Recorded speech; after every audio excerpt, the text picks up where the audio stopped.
국회의 모습이 최악을 하고 있잖아요. 이제는 판을 바꿀 때가 돼요. 패백을 철학하나 이 차원을 더 뛰어넘어서 시대를 교체하자고 하랍니다. 대선자가 얼마를 손에서 주물르셨어요? 왜 갑자기 거기다 정권 출근과 동시에 구속, 징역, 참여정부 5년 내내 아무 일도 안 하셨잖아요. 가장 고통스러운 계층의 이제 화살이 꽂힌 거죠. 아들들 법적인 처벌 받는 거에 대해서 도지사로서 좀 개입하지 않겠다는 취지를 밝히셨는데 어떻게 됐어요? 모병해갖고 했는데 별로 오지도 않고 처우 안 좋다고 다 나가면은 국방이 완전히 무력화되는 거 아니에요? 아, 정신이 없군요. 앞으로 갈 길에 여러 어려운 데가 전조를 보는 것 같습니다.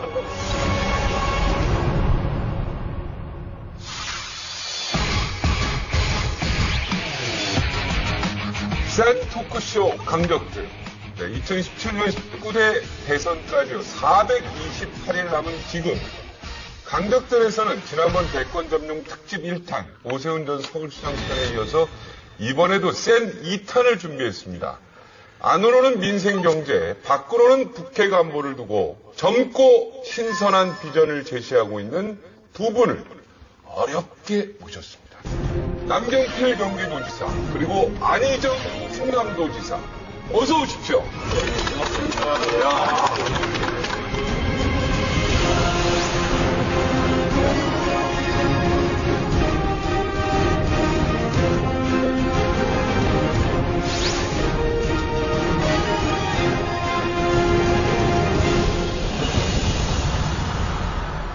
인사부터, 네네. 네, 이렇게 강적들의 초대받게 돼서 영광이고요.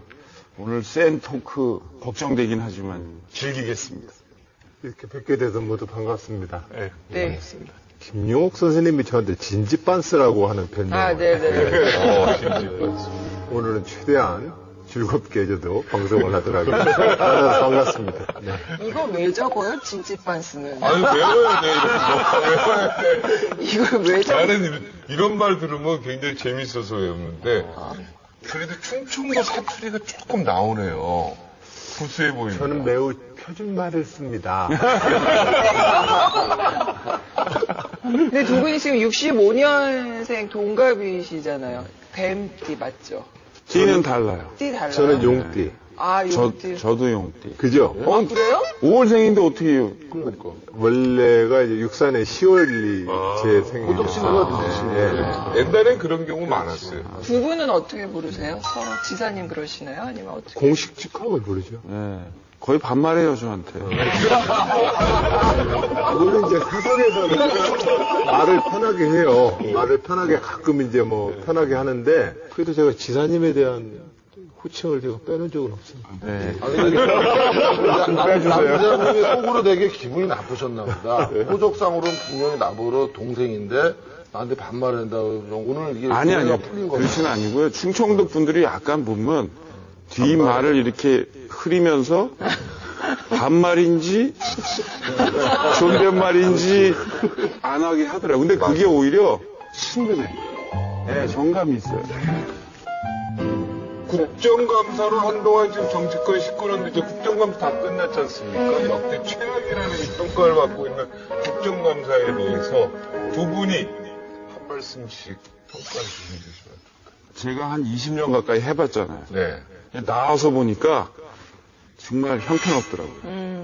근데 사람의 문제가 아닌 것 같아요. 이제는 판을 바꿀 때가 된 것 같아요. 이 어항 자체를 이렇게 잘 닦고 물도 진짜 새로 갈지 않으면 물갈이 한다고 뭐 고기만 이렇게 잡아가지고 빼내서 바꿔봐야 안 바뀝니다. 뭐 국감뿐 아니라 지금 국회의 모습이 최악을 하고 있잖아요. 아, 이제 이 제도는 수명이 끝났구나. 바꿔야 되겠구나 하는 느낌을 갔어요. 야, 그럼, 잠깐. 그런데 지금 이제 항상 남지사님에게 따라다니는 오선수 심파라는 이야기. 지금 말씀하시는 거는 그 주체로서 본인이 이제 문을 가겠다는 그런 의지, 판을 바꾸겠다는 의지인데, 사실 오선님은 책임도 져야 되는 위치잖아요. 네. 그런데 그거는 어떻게 생각하시는지. 뭐 맞는 말씀이고요. 확실히 바꾸는 게 책임지는 것 같고, 사실 그래서 원내대표를 좀 하고 싶었는데, 도지사가 됐어요. 이제 바깥의 힘으로 바꿔야죠. 네. 제가 여러 가지 인터뷰를 하면서 제 마음속에 도전을 한다면 저는 정권 교체라거나 세대 교체라거나 이 차원을 더 뛰어넘어서 시대를 교체하자고 하랍니다. 이렇게 말씀을 올렸습니다. 아마 같은 맥락의 말씀일 거라고 생각을 합니다. 대신 어떻게 해서 바꿀 거냐 이 문제가 참 중요합니다. 우리가 말하는 물질도 굉장히 한 끗 차이입니다. 이 한 끗의 차이의 변화를 촉발하는 사람들, 이게 지도자들입니다. 그렇기 때문에 정치 지도자의 역할은 그만큼 굉장히 중요합니다. 유승민 대표가 청와대랑 대통령한테 좀 서운한 말을 했고 원내대표로서 각을 딱 세웠어요. 물론 제가보다 좀 심한 단어를 쓰셨어요. 그러나 의회의 지도자들을 존중해서 대화로 풀었다 하면은 전혀 다른 나라가 돼요. 또한 대통령이 그것을 괘씸하게 생각해서 유승민이 좀 혼내라, 바꿔라 이렇게 입장을 가지고 있다 할지라도 자기들 스스로 뽑은 원내대표를 그렇게 갈아버리면 의회의 권위는 또 땅에 떨어져요. 저는 대통령 1인에 대해서만 책임을 밀어서는 안 된다는 말씀을 동시에 드리고 싶은 겁니다. 그래야 시대가 바뀝니다. 그런데 이 시대의 변화를 알리고 이끄는 사람들, 저는 그게 지도자라고 생각합니다. 근데 지금은 질문이 그게 아니잖아요. 지금 질문이 국감을 지켜본 소감 얘기 다 바꿔야 그래서, 우리 모두 그래서 다 시대 잘못인 교체를 거예요. 하고 큰 변화를 해야 된다는 우리 지사님 말씀에 저도 동의를 하면서 그 변화를 이끌려면 어떻게 해야 됩니까? 라고 하는 것에 대한 제 이제 후속 대책을 말씀을 드린 겁니다. 저는 이제 국감이라는 제도는 없어야 된다고 봐요, 나는. 아니, 그리고 선진국에 국감이 있는 나라가 없어요. 예를 들어서 안 지사님이 도정을 실패했다. 그럼 안 지사님 불러다 놓고 상시 청문회를 하는 거. 그래야지 국정감사 기간에 괜히 쓸데없이 아무나 다 갖다 불러놓고선 1분도 못 채우고 질문하고 나가고 질문. 어떤 사람은 하루 종일 기다리다가 자기 차례도 안 와서 나가요. 잘못 부른 사람도 있고. 할 필요가 없는 거예요. 국정감사 필요 없습니다. 그래서 국회의원들이 이 국정감사를 추수감사절이라고 합니다. 이때 다 기업인들 다 불러놓고 그거 빼주고 뭐하고 해가지고 그 사이에서 커넥션이 일어나서 많이 거두죠. 네, 그래서 국정감사에 대해서 지금 상시청문회로 바꿔야 된다는 소리가 나오고 있어요. 최연소 잠룡들로서 대권주자들을 위협하고 있는 두 도지사, 우리 강적들에서 남지사와 안지사의 출사표를 확인 안 할 수 없습니다. 대선 출마 여부에 대해서 살짝 우리 강적들 팬들에게 의견을 좀 얘기해 주시면 좋겠습니다. 근데 이거는 맨날 똑같은 얘기를 반복하는 것 같아서 그냥 근데 저희는 안 한다라는 정확한 표현 없으면 거의 다 출마 선언을 받아들입니다. 그렇게 받아주세요. 예. 안지사. 출마하십니다. 네. 네. 우리 김성경 아나운서님 멘트로 제 입장을 대신하도록 하겠습니다. 출마하십니다. 두분 다 출마. 흔하네. 네. 정부 합동평가 전국 1위. 일자리 창출 전국 1등. 경기도를 확 바꿔놓은 남경필 경기도지사는요. 지역구 의원 시절부터 일명 수원 프린스, 수원의 왕자로 위세를 펼쳤습니다. 정치인 남경필의 인물 탐구, 저희 강적들에서 보통 인물 탐구할 때는 자료 사진만 들어가고 저희끼리 막 떠드는 식인데 오늘은요. 당사자를 좀 앉혀놓고 인물 탐구를 본격적으로 꼼꼼히 해부해 보겠습니다.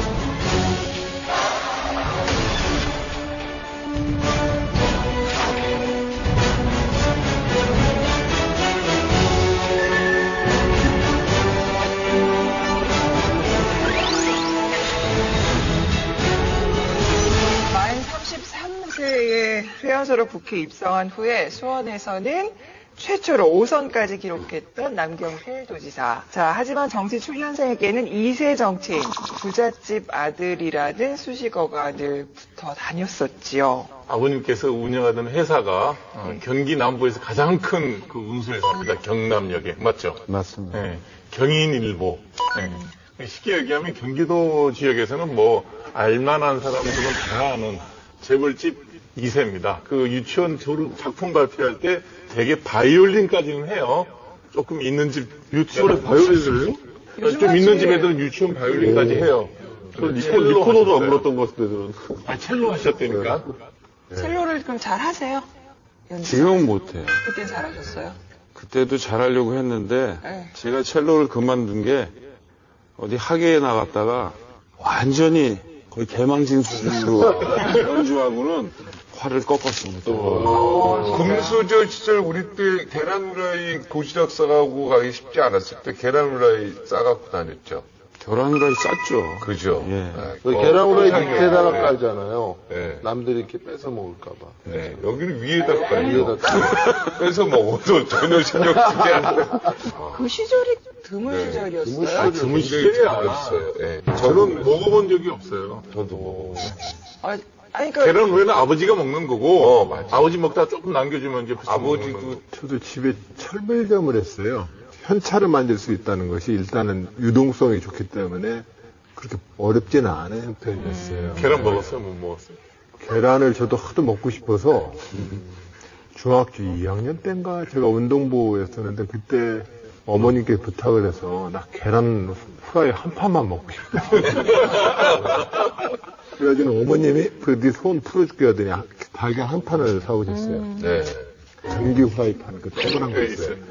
거기다 이제 올려놓고 그걸 떼서 이제 후라이에서 먹고 떼서 후라이에서 먹고 아 진짜요? 한 판을 다 아니 20개까지 먹은 적이 있어요. 너 소원이다 그러니까. 그러니까 그때는 엄청나게 먹을 때였는데 학교 갔다 와서 라면 4개 끓여서 먹고 한 2시간 있다가 저녁 먹고 근데 어머님이 라면 4개 끓이면 이만한 찬압이 있어요. 밥 퍼다 담던 맞아요. 4개를 끓여서 주시면 우리 어머님이 신기하게 쳐다봤어요. 그걸 어찌 먹냐. 근데 그걸 그냥 이렇게 고개를 빳빳이 들면은 미식거리에서 못 먹어요. 그래서 라면 4개나 그러니까 짜장면 많이 먹으려면 절대로 고개를 들면 안 돼요. 고개를 일단 받고 계속 집어넣어요. 그 노하우구나. 흡입을 해요. 왜냐면 이걸 김치 한쪽 먹고 이렇게 푸 있게 먹으면 라면 2개 이상 못 먹어요. 미식거리에서. 그러니까 이걸 라면에 그걸 먹으려면 이게 입맛으로 먹지 말고 라면의 면발이 식도와 장을 타고 가는 느낌을 잠깐, 근데 이게 지금 대화가 저는 질문이 이게 계속 들으면서 잘 살았다는 거야, 못 살았다는 거야? 시골에서 철물점은 잘 살았다. 계란 먹을 수 있었다. 네, 그래서 이제 항상 남지사님을 따라다니는 수식어, 고정 수식어라는 게 있다면은 오렌지족이라는 별명인데 이게 옛날에 연관검색어도 있었는데 그런 얘기 이제 너무 많이 들으셔가지고 해명도 참 정형화돼 있을 것 같아요. 아니 근데 오늘은 특별하게 해명을 하자면 네. 사실은 색깔론이에요. 저는 금수저고요. 그 인정하고요. 우리나라 금수저의 문제는 그거하고 혼자 퍼먹는 거지. 금수저 엄청 커요 또. 그렇지, 맞아요. 흑수저는 요만한데 금수저는 참만해. 그거 가지고 퍼가지고 혼자만 먹는 거야. 우리 가족들만 먹이고.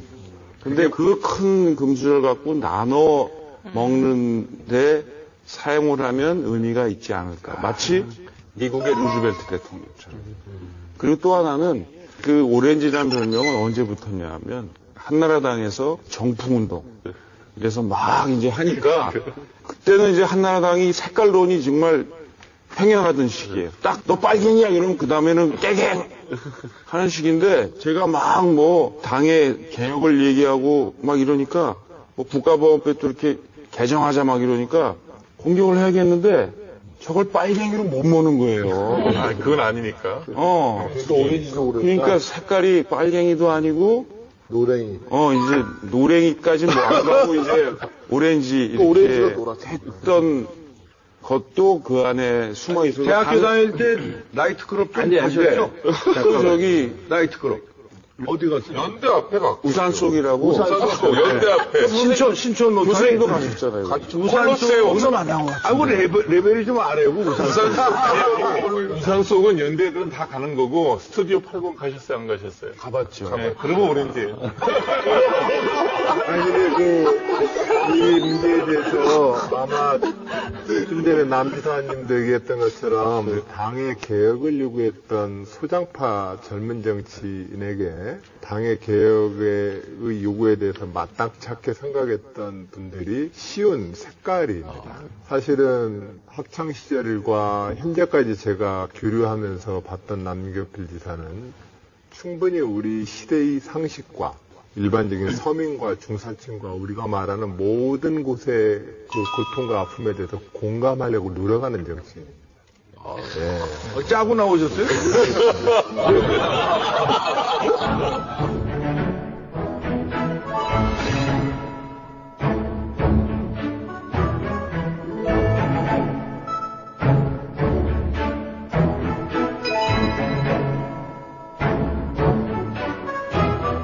저는 요새 시대 정신을 자유와 공유, 이 두 가지가 잘 어우러지는 것이 중요한 시대가 됐다고 생각하고요. 그 3,000평짜리 제 혼자 사는 것보다는 우리 도민들하고 공유하는 게 좋다고 생각을 했습니다. 그리고 사실은 저는 조금 보수층 또는 조금 여유 있는 층, 금수저 이런 쪽에서 나눔을 하려는 사회 개혁을 이루는 게 사실은 훨씬 더 확실한 변화를 이끌 수가 있습니다. 그러니까 관사 부분에 대해서는 그런 소탈한 남지사님의 생각에 대해서도 저도 지지를 보냅니다. 근데 이제 한편으로 보면 저도 도의사 되자마자 권위주의실의 산물을 그걸 끼고서 거기서 호사를 누리고 있느냐라는 비난을 받은 적이 있습니다.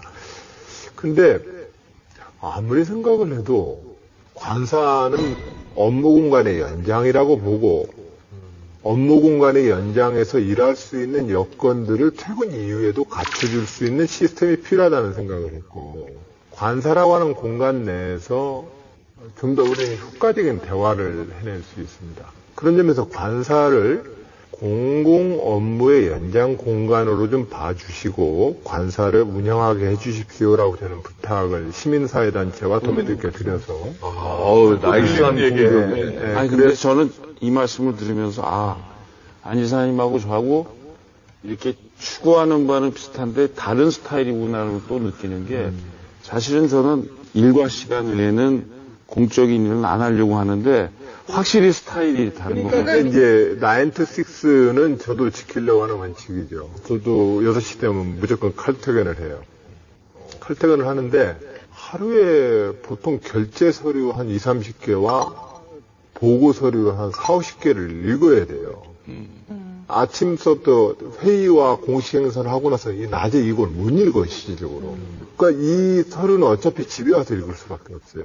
지사님, 그러면 나중에 대통령이 되시면은 300페이지보다 더 많을 것 같은데요? 그러면? 아니에요. 그래서 청와대 같은 경우는 이제 국정상황실이나 비서실에서 각 부처에서 올라오는 보고서들을 최대한 요약하는 것이 관건이고 또 두 번째로는 부처의 장관들한테 분권을 시켜야 돼요.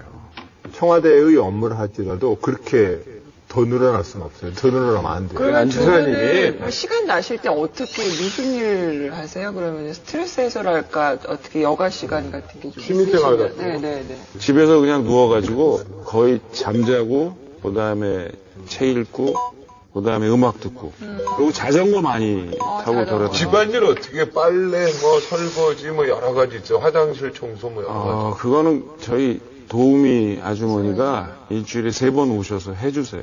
아니 아까 저 관사에다가 혼자 지금 산다고 그랬죠? 지금 따로 나온 거잖아요. 따로 나와 있습니다. 따로 나오는데 혼자 사는 게 나도 이제 혼자 많이 오랫동안 살아봐서 그런데 살림살이 하는 거 재밌지 않아요? 예를 들어서 빨래도 내가 하고 네. 설거지 할 때 음악 틀어놓고 설거지 하거나 빨래도 와이프가 하는 건 못마땅해 나는. 내가 할 때 빨래 쫙쫙 이렇게 늘려요. 티셔츠 거 빨잖아요. 쫙쫙 늘려서 걸어놓고 쫙 각 잡아서 걸어놓으면 데릴 필요가 없어. 데릴 필요가 없어. 남자들이 살림 더 잘해요. 재밌는 게 친구들이 저희 집에 오길 좋아해요. 아 왜? 그냥 너 요리 술 갖고 와라. 술 갖고 와서 그럼 안주 만드는 거. 안주 만들고 그다음에 우리끼리 그 앉아가지고 그냥 이 고기도 재밌죠? 구워 먹고 뭐 이러면 그러고 먹다가 자고. 벌러덩 누워서 자고 뭐 이러다 하는 게 재밌어요. 빈대 또 공중 2회전 돼요? 그건 맞습니다. 일주일에 한 번 정도는 운동하려고 저녁 시간을 비웁니다. 배드민턴 클럽에 가거나 탁구 클럽에 가거나 안 그러면은 저 혼자 도청 헬스장에 가서 직원들이랑 같이 운동을 하거나 웨이트 트레이닝 하세요? 예. 어. 지지난해서부터는 이제 산 임업을 좀 배워가지고. 네? 어휴, 안 어울린다. 그래서 왜 이제 나 어울리는 거 같은데? 나무도 심고 그 뒷산을 거의 공원화 시키고 있어요, 제가. 한 번은 자풀도 베고, 이제 뭐 이런 것들 베고 하다가 낫을 들고 가다 보니까 등산로까지 이렇게 가게 됐어요. 그 낫 들고 이러고 있는데 갑자기 사람들이 내려오더라고요. 장화 신고 도지사가 낫 들고 있으니까 사람들이 아주 재밌게 웃었던 기억이 나요. 남경필 도지사의 정치 인생은요, 한마디로 뜬금포의 연속이었습니다. 그 시작도 굉장히 갑작스러웠죠. 1998년도에 아버지 남평우 의원의 별세로 치러진 보궐선거에서 출마한 것이 정치 인생의 첫걸음이었습니다. 원래 남경필 지사는 아버님이 경영하던 경인일보 사회부 기자로 있다가 신문사 경영을 위한 경영 수업차 미국으로 유학 중이었잖아요. 네. 예, 어느 날 갑자기 이제 그 아버님이 돌아가시는 바람에 8.19 보궐선거에 출마했는데 상대당 후보 박광식 후보였을 거면 그죠? 네. 660. 예, 그 정도 차이로 겨우 이기고 국회에 들어가셨어요. 느낌이 어땠어요? 그냥 얼떨떨했죠. 사실 정치를 뭐 처음부터 체계적으로 준비한 것도 아니고, 그리고 당선도 사실은 그때는 될 거라고 생각을 안 했거든요. 이번에 잘 경쟁하고 다음번에 정말 제대로 도전하자 했는데 그냥 당선이 된 거죠. 그러니까 처음에 들어가니까 국회라는 그 큰 공간에 대부분 다 또 아버지 친구분들이세요. 그렇죠. 그러니까 사실은 좀 얼떨떨하게 정치를 시작을 했습니다. 일각에서 얘기 나오는 게 남경필 지사가 정치 입문하게 된 계기, 다시 말해서 영향을 크게 받은 사람이 가수 안치환이다. 이거 맞아요? 제가 이제 대학을 사회복지학을 했어요.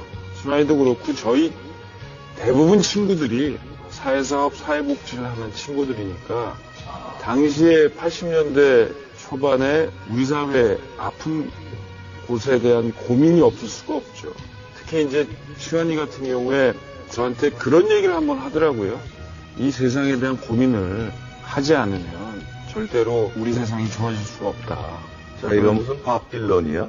정말 밥 딜런처럼 했어요. 그때 시환이가 이렇게 MT 같은 데 가서요, 모닥불 앞에서 자기가 지었던 그런 노래들을 이렇게 하면 다들 밥 딜런 쳐다보실 때 봤죠. 저도 이제 제가 고시 공부할 때, 제 고등학교, 대학교 친구가 그 이제 데모를 하는 친구였어요. 진경준 씨 아니었어요? 김경진 서울대구나 고대나. 아, 맞다. 근데 그 데모하는 친구가 저한테 하루는 막걸리 한 잔 먹자 그러면서 저한테 이런 얘기를 하더라고요. 나는 돌을 던지면서 싸우지만 너는 제도권에 들어가서 싸워달라.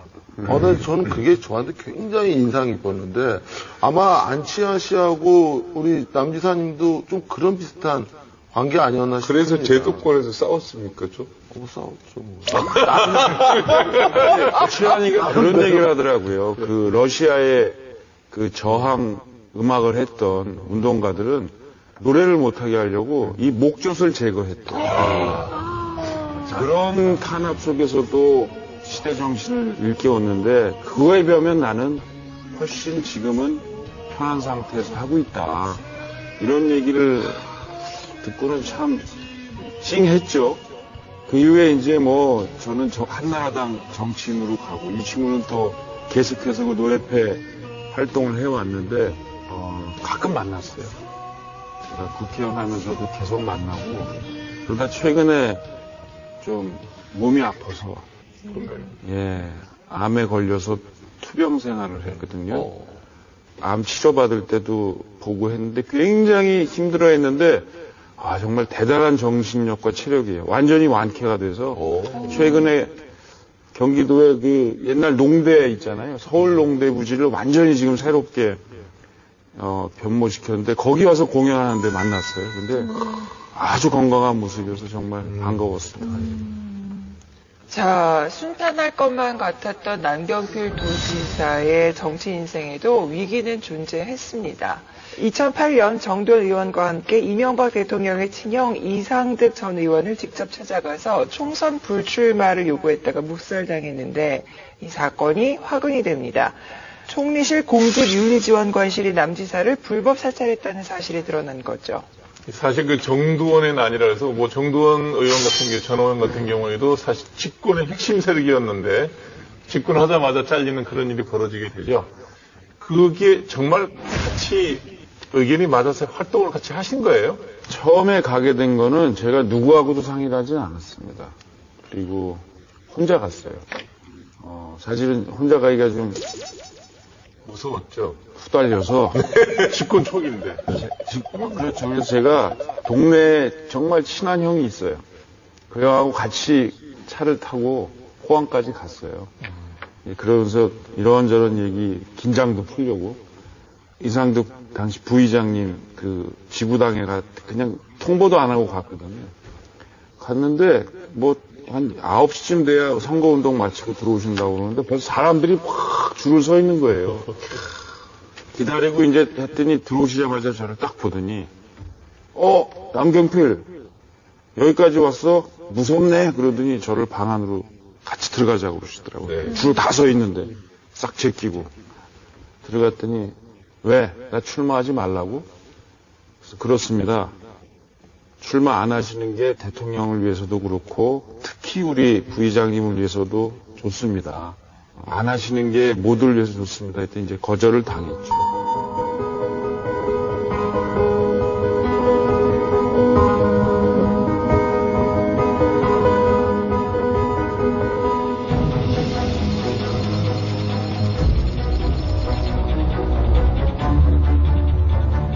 이제 과거에는 정치인들이 뭐 정치 자금을 이렇게 모으고 또 받기도 하지만 뭐 여기 안지사님들 포함해서 요즘 정치인들은 그걸 못 하거든요.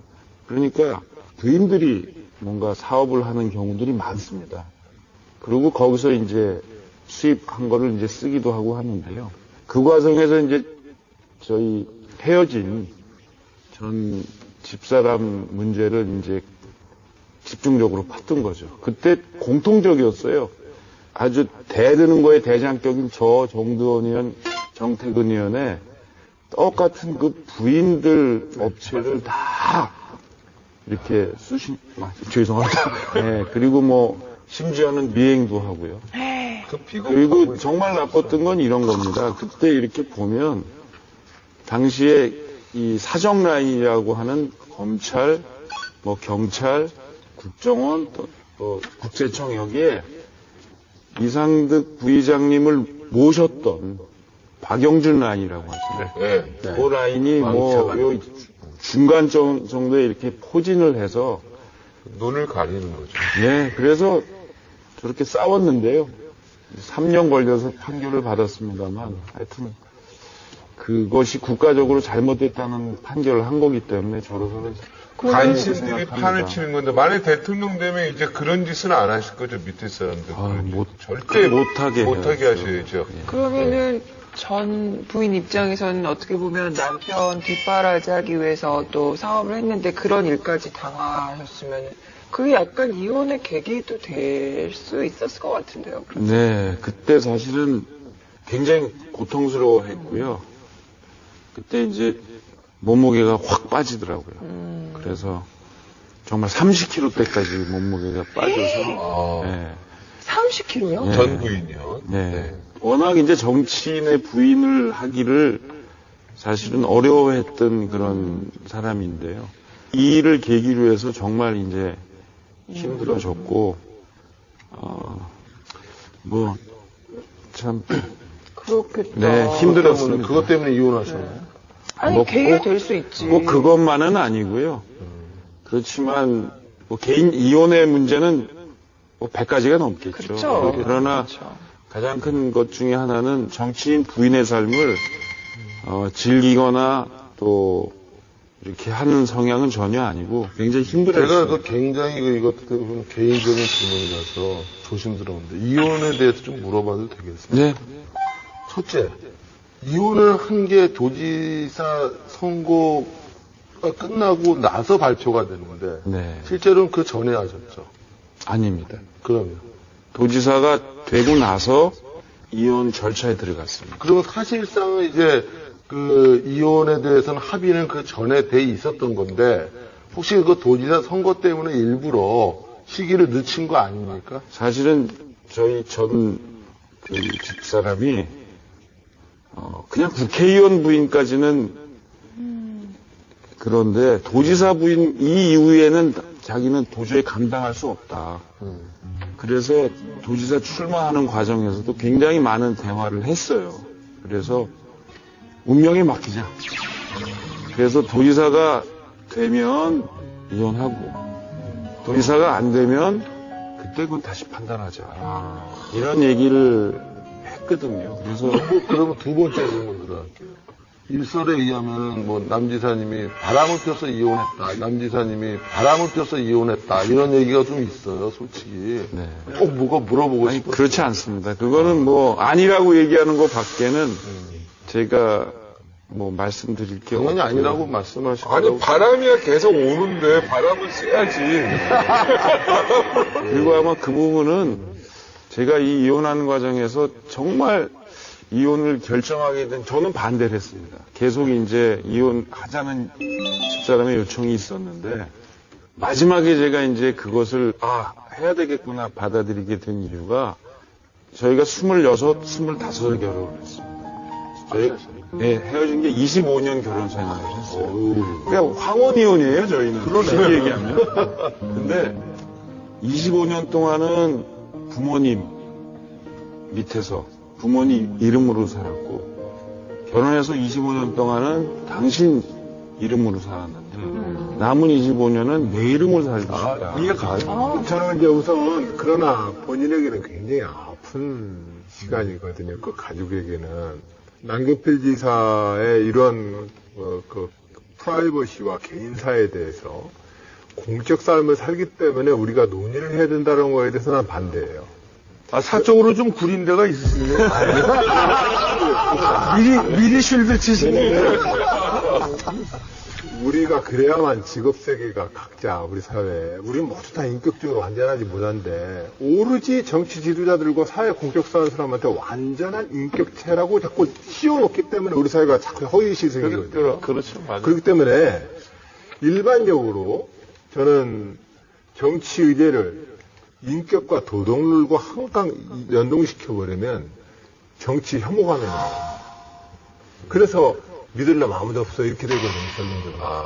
그러니까 믿을 놈 아무도 없기 때문에 대충 그냥 살자라고 하는 쪽으로 가요. 그럼 이제 나도 정치해도 되겠다? 근데 저는 여기는 한 가지 요거 하나 짚었으면 좋겠는 게 남지사님 관련해가지고 최근에 있었던 일 중에 뭐 이혼이야 개인사로 치부할 수 있는 것이지만은 또 아들들 관련된 문제들 같은 경우에는 어쩜 약간 공적인 역경이 섞여 있는 거잖아요. 그러다 보니까 그래서 아이들은 그때 남지사님께 천명하시기로는 아이들이 완전히 법적인 처벌을 받는 것에 대해서 도지사로서 좀 개입하지 않겠다는 취지를 밝히셨는데 어떻게 됐어요? 큰아이는 그 이후에 법적인 처벌을 받고 그리고 제대를 했습니다. 지금은 봉사활동 중이죠. 벌써 2년이 넘었어요. 그렇죠. 그래서 2년 봉사활동 뭐 자기 아프리카. 여행 이렇게 끝내고 최근에 귀국을 해서 애가 많이 바뀌었어요. 그래도 자기 한 잘못에 대해서도 마음 깊이 반성하는 것 같고요. 아니 근데 저는 그때 이게 아마 그 남지사님 그 큰 자제분의 문제 때 우리가 방송을 한번 한 적이 있어요. 제가 뭐라 그랬었냐면 아니 다 큰 아들이 죄진 거를 왜 아버지가 나서 사과하냐. 정말 지금도 그렇게 생각해요. 저도 마찬가지예요. 네. 집안에서 이렇게 보고 자란 게 있으니까요. 그거는 아버지로서 가장으로서 책임을 분명히 느끼는 것은 당연하다고 생각을 합니다. 20살 넘은 아들에 대해서 아버지가 이렇게 사과하고 이런 부분에 대해서 어떤 책임감이 그러니까 아버지도 그 부분에 있다. 대해서. 이 부분에 대해서 우리 안 지사님은 어떻게 생각해요? 마음이 같이 미안한 건 마찬가지지 않을까요? 예, 그 미안한 마음이 드는 것에 있어서는 똑같죠. 다만 이제 우리가 말했을 때는 정서적으로 해야 될 문제와 법률적, 사회적으로 해야 될 문제가 전혀 별개의 문제거든요. 이 두 개를 좀 구분해서 우리가 얘기를 할 필요가 있고, 그런 점에서는 우리 모두가 우리 애가 나와서 어디 가서 누구 해코지해서 미안하죠. 똑같은 상황이었으면 기자회견에서 사과하셨겠네요. 정치인이라는 이제 직업적 특수성이 거기에는 이제 작동을 합니다. 일반적인 다른 직종의 아버지들이었으면 그 집까지 손들고 가서 죄송합니다 인사하고 제가 애비로서 참 미안합니다. 같이 누구나 다 그렇게 하지 않겠습니까? 네네. 그것까지는 하죠. 정치라는 영역이 오기 때문에 즉 대중 공간에서 선거라거나 정치적 공간에 있기 때문에 또 국민들께서 그 또 혀를 차고 걱정하시면 또 공개적으로 또 죄송합니다고 얘기할 필요가 없어요. 하 원장님 정치하시면 아마 사과하러 가실 거예요. 그게서 제가 하는 얘기예요. 내가 만일에 정치인이었다면 나는 찾아가서 당연히 사과합니다. 그리고 피해자가 좀 사과를 하지만 공개된 데서 뭐라 그러면 그렇게 얘기할 거예요. 내 아들은 성인이고 이 친구가 죄를 지었으면 처벌받는 게 맞습니다. 그러면 DJ랑 YS랑 아들들이 했을 때 왜 대통령이 왜 사과를 해야 돼, 그러면? 그렇게 그 따지자면. 권력을 이용해서 불법 행위를 한 거고요. 이건 다른 얘기예요. 그렇게 얘기하면 안 돼요. 저 같은 아들 둘 키우기 힘들어요. 네.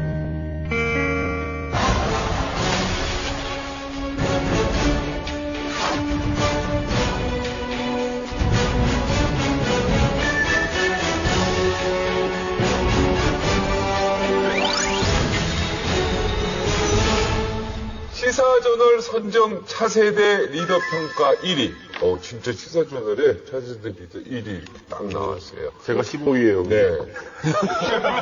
15위? 제가 15위야, 제가. 야, 우리 남경필 지사님 4위. 4위.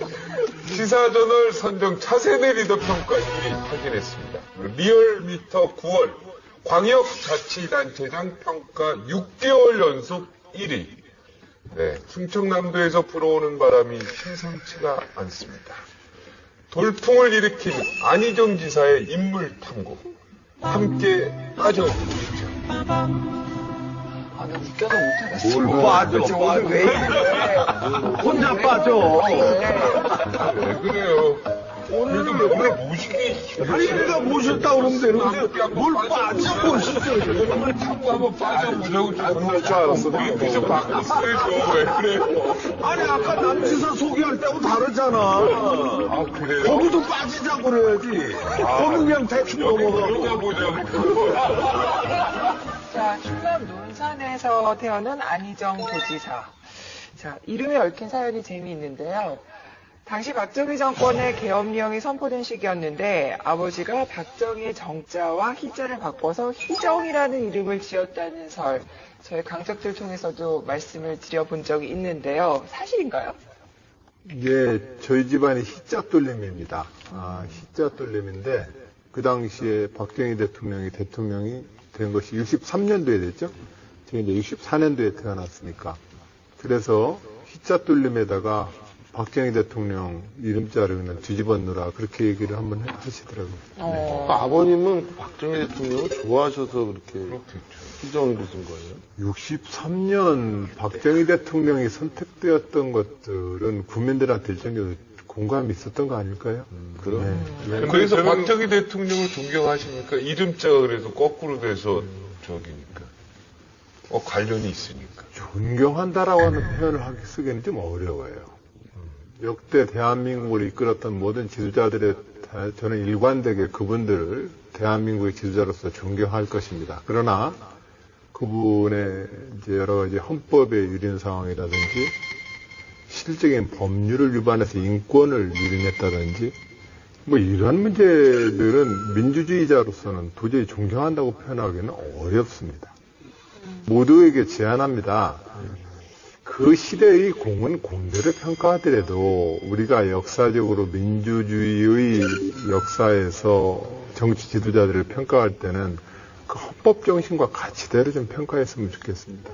안희정 지사가 그 박정희 대통령을 이제 존경할 수 없다고 그랬는데, 안희정 지사의 캐치프레이즈가 시대 교체 아닙니까? 네. 시대 정신이잖아요. 네.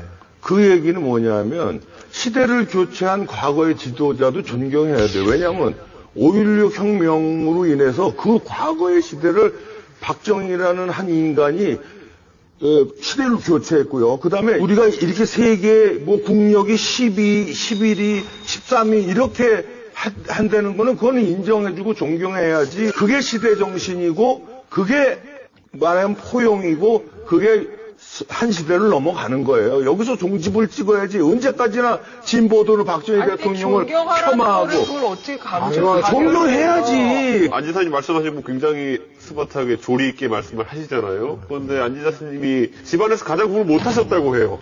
집안에서. 네, 집안에서 가장 공부를 못 하셨던 그건 쪽에서 집안 자랑이지. 했는데 그런데 형님이 충남 전체 모의고사에 10등 하셨고 그다음에 누님은 50위권이셨는데 네. 안 지사님은 그 돈의 순위권에 들지 못하셨고 네, 학교에서 3위 하셨다고 전교 3등을 하셔가지고 야, 근데 그 공부 잘한 형님은 뭐 하세요, 지금? 나 진짜 궁금해. 대학교 교수. 아, 공부 잘한 누님은요? 초등학교 선생님 하세요. 아, 그러면 제일 훌륭하게 되셨네. 초등학교 선생님이 제일 훌륭할 수도 있어요. 아니, 그렇게 얘기하면 안 되지. 도시대 사고방식 사회 아니, 근데 그 초등학교, 중학교 때까지 우리 월말고사를 봤잖아요. 매달. 그 월말고사가 보고 나면 학년 1등만 이제 전교 운동장, 대운동장에서 아침 주회를 할 때 학년 1등만 불러서 이렇게 상주잖아요. 상주예요. 그 뭐 이제 6학년에 뭐 우리 누님 이름 불러가고 4학년에 우리 형님 불러가고 그 나는 못 나가고 이러니까 저는 이제 뭐 이제 그러니까 이제 늘 스트레스가 많았죠. 설물점 아버지 기분 좋았겠다. 진짜 엄마. 제가 그러다가 한 번은 삼형제가 모두 다 1등을 해가지고 그달 우승당을 타가지고 간 적이 있어요. 그랬더니 그 무뚝뚝한 아버지가 동네 그 슈퍼 중앙상에 가가지고 중앙상에 했는데 중앙상에 가서 카스테라빵이랑 환타를 하나씩 사가지고 기분 좋아요. 그래가지고 우리 방에 저녁에 주셨던 기억이 나요.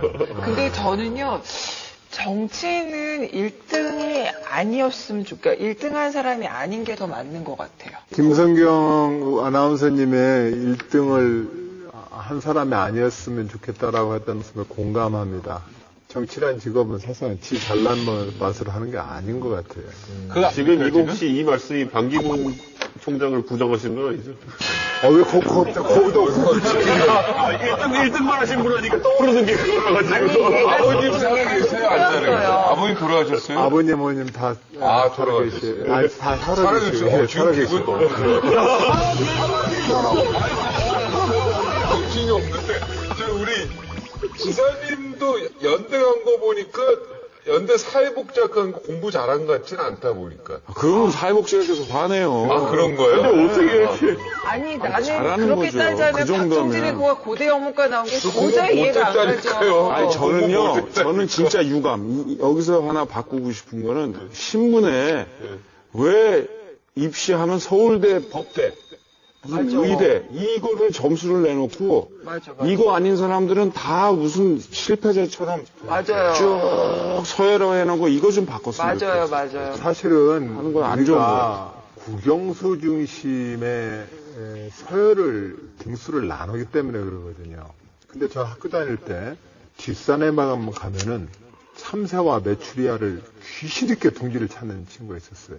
그 친구는 소리만 들으면 새 종류를 알고 그 새가 위장을 하느라고 저쪽 단머리에 앉아가지고 낮은 폭으로 새끼집에 가더라도 걔는 그 집을 찾는 애가 있었어요. 나는 어렸을 때, 야, 이런 사람이 생물학자가 되겠다. 곤충학자가 되겠다. 근데 그 친구는 학교 성적은 안 좋았어요. 근데 그런 측면에서 보면 우리가 지금 교육과정을 사람은 인류가 70억 명이면 70억 명이 다 1등이거든요. 인생에서. 근데 그거를 우리가 계속 등수를 나눠가지고 열등생, 우등생 만드는 것 자체가 우리 교육의 실패이고 우리 지난 20세기까지의 낡은 풍경이라고 생각해요. 안희정 도지사를 따라다니는 수식어 1호가 있습니다. 바로 혁명아입니다. 소년 시절부터 혁명을 꿈꿔왔던 안 지사는 고등학교 1학년에 다른 청소년과는 조금 다른 길을 선택합니다. 그때 아마 안 지사가 고등학교 1학년이었을 거예요. 제가 고3이었으니까. 그때 광주에서 민주화운동이 벌어집니다. 근데 광주 민주화운동이 벌어졌을 때 고등학교 1학년 학생의 신분으로 이제 시위에 적극적으로 참여를 하게 되고 전두환 정권에 반대했다는 이유로 9.1 대전 서고등학교인가? 남대전 고등학교인가요? 거기서 1학년 때 제적당합니다. 제적당하고 난 다음에 내가 갈 길은 이는 공부하는 길이 아니다. 라고 생각하고 정말 혁명을 꿈꾸고 혁명의 길을 가기 시작을 하게 되죠. 고등학교 제적은 쉽지 않은데요. 거의 찾아보기 힘든데 대단하시죠. 제가 그 대목에서 안지사의 그런 기계를 제일 존경하는 부분이 저도 고3이었을 때 부마 사태를 겪었는데 비슷한 상황에서 다른 길을 선택할 수 있는 그 기계가 부러운 거죠. 저도 중학교 1학년이었는데 그때 저도 쿠데타를 하겠다고 내 그 인생 미래에 대해서 쓰는 게 있었어요. 그래가지고 교장 선생님한테 끌려가고 저도 진짜 그걸 딱 썼더니 교장 선생님이 나를 부르더라고. 내가 또 용산중학교 다녔는데 진짜로 담임 선생님이 나보고 굉장히 긴장하고. 그럼 교장 선생님 쿠데타에 싹을 자른. 네. 일어날 때 나도 제적당할 뻔. 그 뒤에 이제 서울로 이제 안지사가 올라옵니다. 올라와서 이제 다른 고등학교에 입학을 했는데 뭐 좀 잘 다니는가 싶더니 또 그 으쌰으쌰 DNA가 또 발동해요. 네. 본인은 뭐 혁명 DNA라고 그러는데 내가 보기에는 으쌰으쌰 DNA야.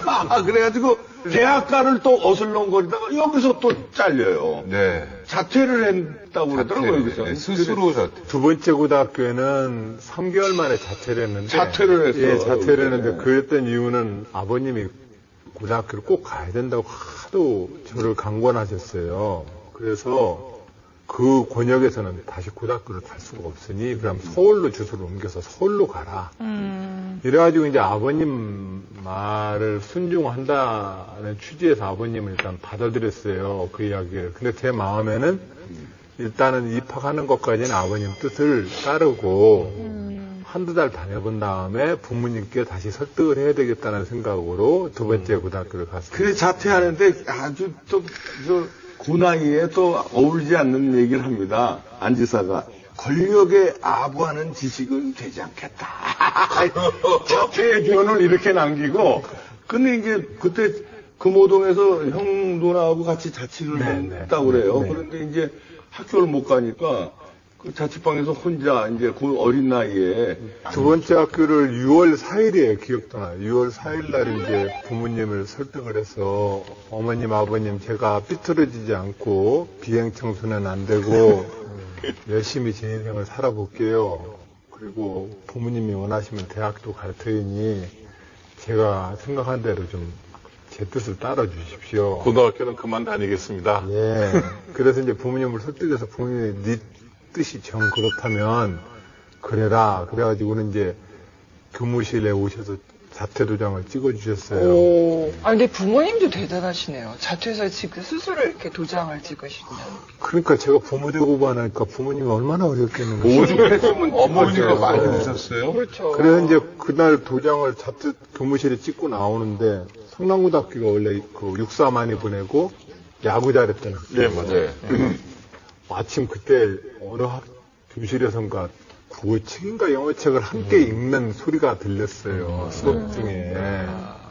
아이들은 수업을 하고 있고 나는 부모님 손을 모시고 구진역한 그 교정을 나오는데 어머님이 그 교실에서 아이들의 책 읽는 소리가 들리자마자 정문 앞 펄쩍 다리가 맥이 풀려서 앉는 그거 앉아가지고 우는 거예요 어머님이.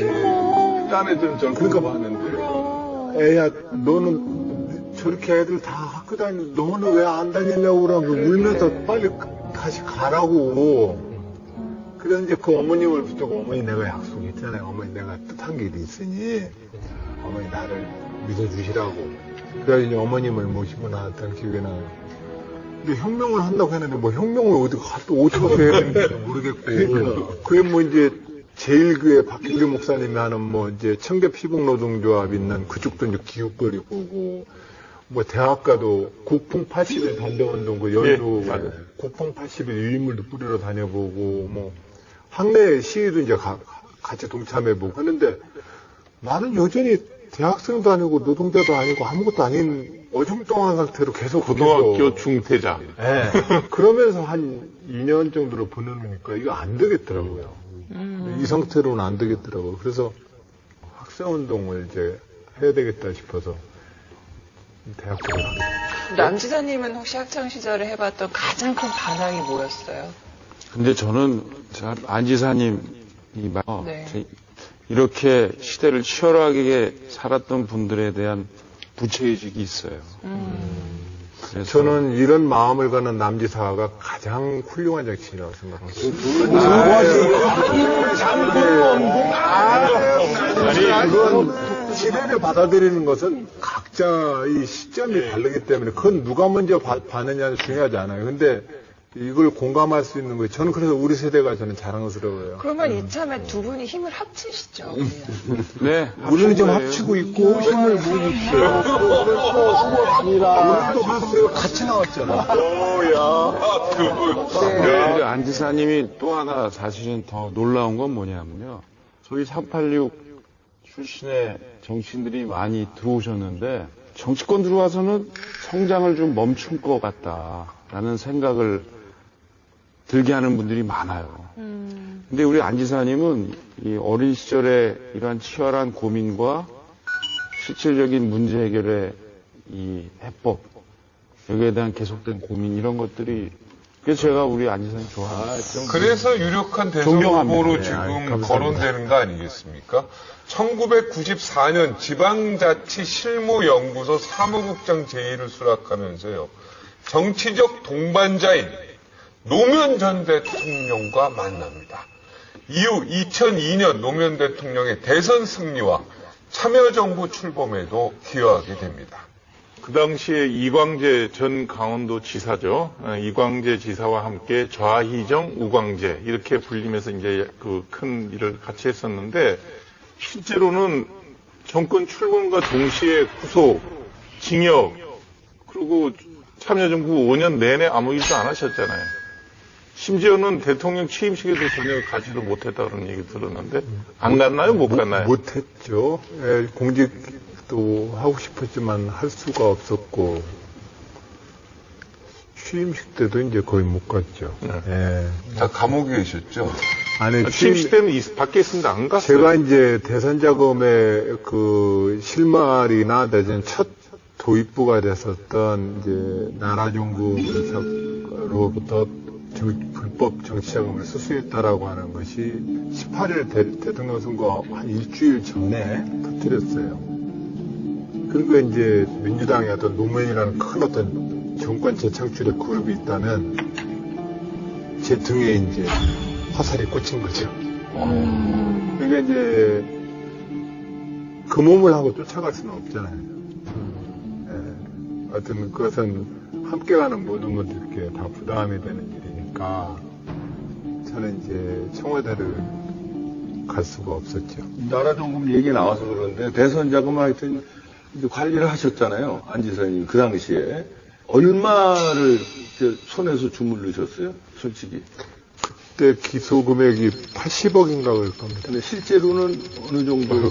대략 그 윤곽일 겁니다. 아, 그 정도 80억. 네. 근데 안 지사님께서 그때 80억 정치자금법 위반으로 기소됐었나요, 그러면요? 예, 근데 실형 1년 나온 거예요? 예. 그거 되게 좀 적게 나온 거 아니에요? 근데 이제 그 대선 자금의 수사라고 하는 것이 그 당시에 이제 여야를 대표해서 많은 정치인이 들어왔죠. 사실은 재판부에서는 그들 모두가 당 대 당, 캠프와 캠프의 선거 과정에서의 대표 체벌이라고 생각을 했지, 개인 체벌이라고 생각하지 않았기 때문에 양형을 그렇게 세게 주기는 어려웠다고 생각을 합니다. 제가 한 가지만 이걸 간단하게 한번 여쭙고 싶은 네. 게, 제가 사실 이번 추석 때 제가 저희 동네 110개 경로당 돌면서 대선 주자로 이 사람 어떠세요 저떠세요 다 여쭤봤거든요. 그러다 보면은 참 사람들은 의외로 대선 주자급 때는 큰 인물임에도 불구하고 한 단어로 사람을 규정하더라고요. 그게 아까 남지사님 같은 경우에는 수없이 해명에도 나오는 오렌지 얘기 뭐 이런 것이고, 안 지사님에게는 딱 그 얘기를 많이 하시더라고요. 그 사람 그런데 돈 먹고 감옥 갔다 온 사람 아니냐라는, 물론 이거 옮기다 보니까 저는 알지만 좀 극단적인 표현이긴 한데, 간단하게 혹시 거기에 대해 가지고 소명하신다면 어떻게 하실 거예요? 그게 이제 2007년도에도 노무현 대통령 퇴임 말기에 자네 앞으로 정치할 건가 이렇게 묻더라고. 네. 제가 천성 저는 직업 정치인인 거리요. 저는 정치를 또 하고 제가 또 정치 활동을 해야 되지 않겠습니까? 그랬더니 대통령께서 자네 같은 경우는 죄 짓고 감옥 갔다 하는데 또 정치가 되겠는가? 제가 평생 안 해야 될 제 핸디캡입니다.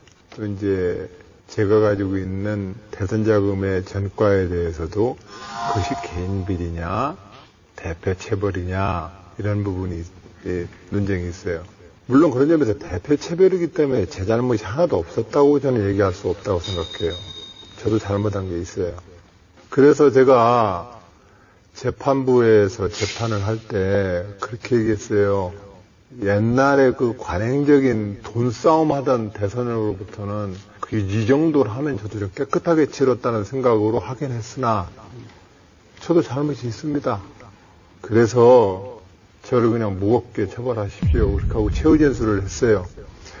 저희가 그 당시의 수용 생활과 재판과 그 유죄를 받아들여서 수용 생활을 했던 것이 제가 용서를 받을 수 있는 것에 대해서 충분한지 안 한지는 모르겠어요. 자, 이거 필살기 취재한 거예요, 제가. 같이 감옥 생활을 하셨던 한 분에게서 취재한 거예요. 그때는 이제 노무현 정부가 들어섰어요. 시정을 살 때예요. 그래서 특별 사면에 당연히 이름이 들어갔어요. 그런데 본인이 빼달라고 했습니다. 기억나시는지 모르겠어요. 네. 저는 감형을 원하지도 않고 특별 사면 대상자에서 제 이름을 빼달라고 했어요. 지금 굉장히 유명하신 원로 정치인이 저한테 이 비밀 필살기 얘기를 해줬어요. 맞아요. 맞죠? 특별 사면 복권을 거부하셨죠? 2005년, 2006년, 2007년 8.15나 경축이 되면 늘 사면복권 명단에 돌았지요. 2006년도에 좀 심각하게 거론됐었더랬어요. 근데 이제 그것이 내버려뒀다가는 이제 대통령께도 또 부담이 되고, 당에도 부담이 되고, 그래서 대통령을 가깝게 모셨던 저 같은 사람들은 이번에 빠질 터이니 당의 원로나 선배 정치인들은 다 여야 합쳐서 좀 해주시고 저는 안 받겠습니다. 그리고 공개 편지를 보냈더랬습니다. 이제 대단하시네. 이거는 기사에 안 나왔어요. 근데 저는 아니, 그 당시에도 기사 좀 나왔는데 다만 여기서 여기서 확인할 건 뭐냐면 일단은 핑계 남아서 죄송합니다. 아유, 진짜. 이건 편지. 저희 그런 일은 아니거든요. 경우에서 나하고 같이 취급받아. 네, 여기서 한 가지만 확인하고 싶은 건 일단은 사면 복권 하는데 사면은 이제 죄를 받기로 한 것을 면해주는 게 사면이지 않습니까? 그 점에 대해서는 사실상 저는 법적인 어떤 죄를 받았던 것은 다 끝냈기 때문에 사면 대상은 아닙니다. 도정평가에서도요, 매번 1위를 놓치지 않고 있는데, 어려움을 딛고 충청도에 별로 떠오른 안희정 도지사. 예, 굉장히 뿌듯할 것 같다는 생각이 듭니다. 기분 요즘에 날아갈 것 같죠? 좋죠? 이런 질문을 자꾸 이제 인터뷰 때 받다 보니까 아내랑 몇 주 전에 아주 심각하게 이 토론을 한 적이 있어요. 싸웠다는 얘기인 줄 알았어요. 네. 왜냐면 제 아내가 이렇게 모니터를 하다가 당신은 누군가한테 칭찬받을 때 그 칭찬에 대한 답변이 한마디로 반맞을 거예요. 근데 이제 그 지적을 받으면서 내가 왜 그러는가를 이렇게 생각을 해보니까 누가 너 잘했어라는 칭찬을 받으면 내 마음이 굉장히 복잡해지는 거죠. 그럼 나 잘했어 이렇게 자랑을 해야 될지. 아닙니다. 제가 이렇게 겸손을 때려야 돼. 이게 참 아주 이 마음의 정리를 하기가 무척 어렵더라고요. 혹시 혈액형 A형이세요? 맞았어요. 아까 코드가 잘 맞네. 65년생 동갑내기. 네, 정확히 다시 정리하겠습니다. 64년생 동갑내기. 50대 기술원 선두주자. 그리고 도민을 책임지는 도지사 직책까지요. 이 남경필 도지사와 안희정 도지사 닮은 점이 참 많은 정치인입니다. 두 사람의 공통 분모 지금부터 한번 따라가 보겠습니다. 자, 일명 훈남 정치인으로 불리는 두 도지사의 외모 이야기를 안 할 수가 없을 것 같습니다. 두 정치인 모두 잘생겼다는 수식어가 항상 따라 붙는데요. 그래서인지 여성 유권자들의 지지도 엄청납니다. 일단 팬클럽 회원수부터 압도적인데요. 남경필 도지사를 지지하는 모임 남사모는 경기 지역 회원수만 2,000명, 그리고 안희정 도지사를 지지하는 모임 아나요는 회원수가 4,000명에 입박합니다. 다 여자분들인가요? 2,000명, 4,000명이? 아니, 2,000명, 4,000명이라고 했잖아요. 지금 팬들이. 저한테는 안 되죠. 2,000명, 4,000명 가지고. 우리는 팬들이, 이거 시청자들이 다 선생님 좋아해서 본다고 가만히 있어봐. 나는 물건이와. 예. 아니, 이거 김영란법 적용되기 전에 온 거예요. 예. 이거 저 모자, 이거 내가 팬한테 받은 거고. 예. 가만히 자세히 보세요. 여기 뭐 있죠? 보석. 있어요. 여기 뭐라고 썼어? 봉사모! 봉사모 보석으로 거잖아요, 나는 팬이. 두 분 다 이제 얼굴은, 분담이 잘생겼어요. 내가 봐도 인정해. 나보다 조금 나은 것 같아. 내가 이거 인정할게. 오죽하면 이제 남지사는 수원 프린스. 우리 안지사님은 충남 아이돌. 이렇게 별명이 붙어요. 그러니까 뭐 잘생겼다는 얘기인데, 그 굿모닝 하우스에 뭐 대문짝만에 사진 걸려있는데. 영화 배우 같아. 포토샵 합류 같아. 영화 배우 같아. 그렇게 찍으면 다 멋있어. 작가가 찍어주신 건데 저분이 똑같은 옷을 입혀서 딱 흑백으로 똑같은 조건으로 찍어서 최효도 총리, 뭐 또 김황식 총리, 또 아니면 해녀, 또 농부 이런 분들을 다 찍어서 이렇게 전시하는 분인데 저는 정말 우리 사회에 일가를 이루신 분들은 대단한 분들이다 싶은 게 이 사진 작가님한테도 느꼈는데 실물은 저거마다 못하다는 걸 슬쩍 디스하시는 거예요. 아니 근데 저는 남지사님 턱이 예전에 왜 커커다콜라스라는 배우였죠? 네, 사진 보니까. 멋있네요. 저도 저거 보고 알았어요. 저 사진을 근데 이제 작가가 찍으셔서 제가 이제 저 작품이 너무 마음에 들어서 사려고 했더니 누가 벌써 사셨어요. 누가요? 최효도 총리가 저걸 사셔가지고요. 저한테 선물을 해주셨어요. 시레르 총리는 독일 총리 맞나요? 네. 맞죠. 그럼 몇 개 맞으시겠어요? 네. 공약들이 간판이었어요. 그런데 선거는 사실 중요한 게 선거는 거의 다 여성분들이 하는 거잖아요. 그러면 여성분들이 입소문도 내고 하면서 표가 형성되는 건데 안지사님은 책을 내셨는데 구매 비율을 살펴보면 남자 2에 여성 8이라고 이렇게. 그래요? 예, 이렇게 되어 있다고 하고. 책 구매한 분들 평균 연령을 보니까 36.8세. 그러니까 젊은 여성 지지자가 많다는 증거니까 저희 강적들의 주시 청춘과 아주 맞닿아 있습니다. 예. 근데 두 분은요, 그러면 스스로의 외모에 대해서 스스로 평가하면 어떠세요? 아니 근데 네. 자기 외모에 대해서 똑같은 것 같아요. 만족하는 부분도 있고 마음에 안 드는 부분도 있고. 마음에 안 드는 게 어떤 부분이죠? 너무 어려 보이잖아요.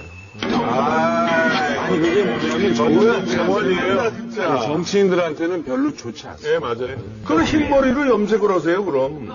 고려하겠습니다. 지사님은 자신의 외모에 대해서 어머님이 맨날 어렸을 때부터 이쁘다 해주셨는데 문제는 사람들 다 이뻐요. 이봉규 선생님도 얼마나 잘생겨나고 이쁘고 준석 씨도 얼마나 이쁘고 살쪘어. 근데 준석이 이게 막 뭐가 살찐 거 저희 같아. 같이 살쪘어요. 준석이 살찌니까 김정은에 대해서 답을 안 하네요. 박보영이라니까요. 아니 김정은이 닮았어. 박보영을 낼 거라니까요. 닮았죠 김정은하고. 이준석 씨 훨씬 잘생겼고 아니, 근데 안지사님께서 지금 질문에 대한 답을 안 하셨어요. 뭐를요? 잘생겨져 본인 얼굴. 본인 얼굴에 대해서 어떻게 만족하지. 생각하냐. 저는 제가 가지고 있는 yes or no로. 예? 잘생겼다, 못생겼다. 잘생겼다, yes or no. 내가 생각하기에 내가 남지사도 SO 안 했는데 yes 잘생겼다. 네. 아까 제가 저 스스로의 yes or no요.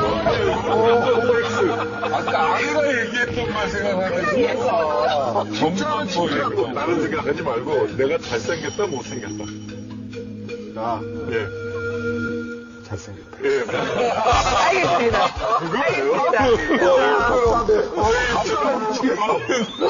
근데 안희정 지사님은 그 지금까지 사진 보도된 걸 보면서 많은 분들이 평가하는 걸 저도 보니까 표정이 어둡다라는 얘기를 하시는 분들이 꽤 있으세요. 근데 최근에 이제 언론에 등장하시는 모습 보면서 진짜 밝아지셨다는 얘기 굉장히 많이 하더라고요. 감옥에 있을 때 얼굴이 아니, 감옥에 있을 때 말까. 그때 어쨌든. 감옥에 갔다 왔는데 얼굴이 밝아. 제가 국민 여러분들한테 노출됐던 첫 장면이 검찰청 앞에.